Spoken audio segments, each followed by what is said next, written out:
जय हिंद दोस्तों। हमारे मैकेनिकल सिस्टम में गैस डालने से पहले निम्न प्रक्रिया अपनाई जाती है। नंबर 1, सबसे पहले हम मैकेनिकल सिस्टम का लीक चेक करता हूँ।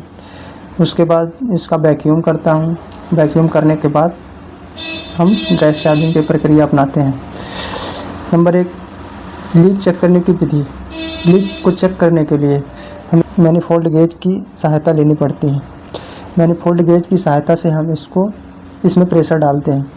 प्रेशर लगभग 150 psi तक डालने पर साबुन का झाग ले लेते हैं। जहाँ पे जोड़ होता है, इस जोड़ पे हम झाग को लगाते हैं।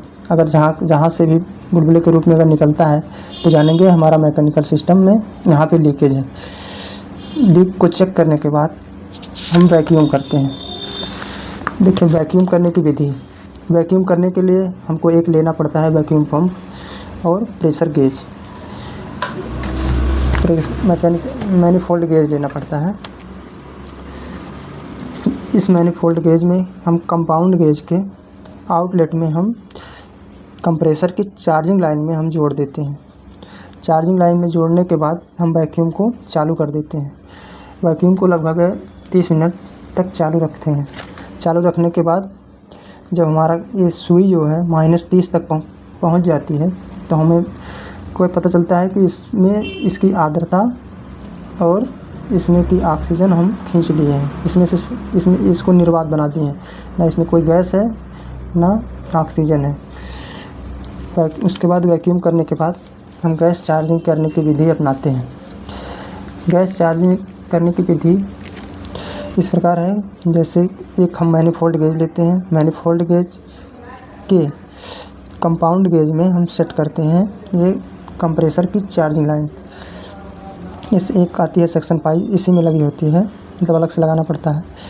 उसके बाद यहाँ पे हम गैस को हम इसमें आती है एक फ्रियान गैस। फ्रियान गैस में मतलब अलग अलग कंपनियाँ अलग अलग नाम से, जैसे R32 हो गया, ऐसे कई नाम आते हैं। इस गैस को हम लगाएंगे। उसके बाद सबसे पहले हम काम करेंगे, लगाने के बाद हम इसको, ये तो बंद ही रहता है। सबसे पहले हम गैस को चालू करेंगे लगभग 1-2 सेकंड के लिए, फिर इसको बंद कर देंगे। जब यहाँ पे हमारी गैस भर जाती है तो हम 1-2 सेकंड के लिए फिर इसको चालू करते हैं, फिर इसको बंद कर देते हैं। चालू करने के बाद फिर इसको बंद कर देते हैं। बंद करने के बाद फिर इसको चालू करते हैं, मतलब 1-2 सेकंड बाद फिर इसको बंद कर देते हैं। फिर इसको चालू करते हैं, फिर बंद कर देते हैं, फिर चालू करेंगे इसको, फिर बंद कर दें। यह प्रक्रिया 3 बार करते हैं। 3 बार करने के बाद फिर हम फिर बंद करने के बाद इसको हम कंप्रेसर को चालू कर देते हैं। कंप्रेसर चालू करने के बाद जब अगर जानेंगे कि हमारा कंडेंसर हीट हो रहा है तो जानेंगे कि हमारी गैस सही से काम करेगी। फिर इसको हम चालू करते हैं। इसको चालू करने के बाद फिर इसको हम चालू कर देते हैं। फिर इसके बाद हम इसमें गैस डाल देते हैं। गैस डालने के बाद हम इसको निकाल लेते हैं। फिर हमारा मैकेनिकल सिस्टम में गैस चार्ज हो जाती है। ठीक है, अब ये वाल्व को अभी बंद है, इस वाल्व को खोला, गैस इस पाइप में भर गई।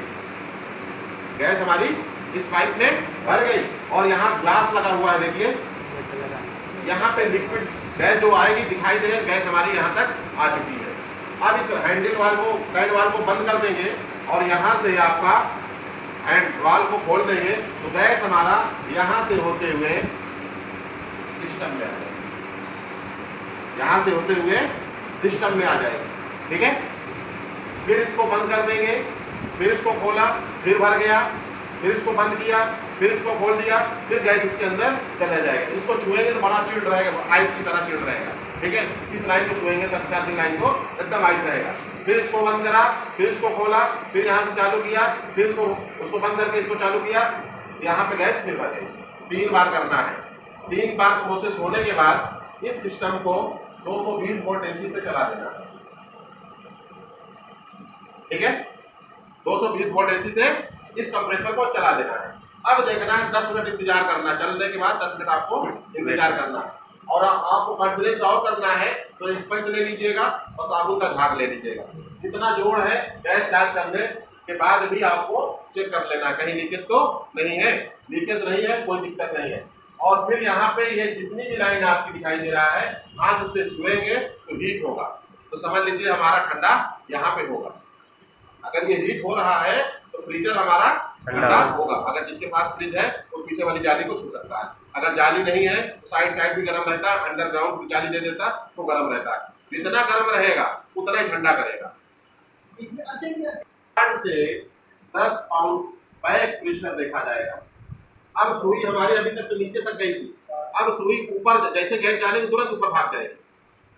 जैसे जैसे यहाँ खोलेंगे सुई हमारी भाग जाएगी, फिर जैसे अंदर जाएगी फिर डाउन हो जाएगी। ठीक है, तो जब रनिंग जाएगा चालू कर देंगे तो मीटर आपका 8 से 10 पाउंड का बैक प्रेशर रहेगा। यहाँ तक देख लीजिएगा, आपको दिखा दीजिए।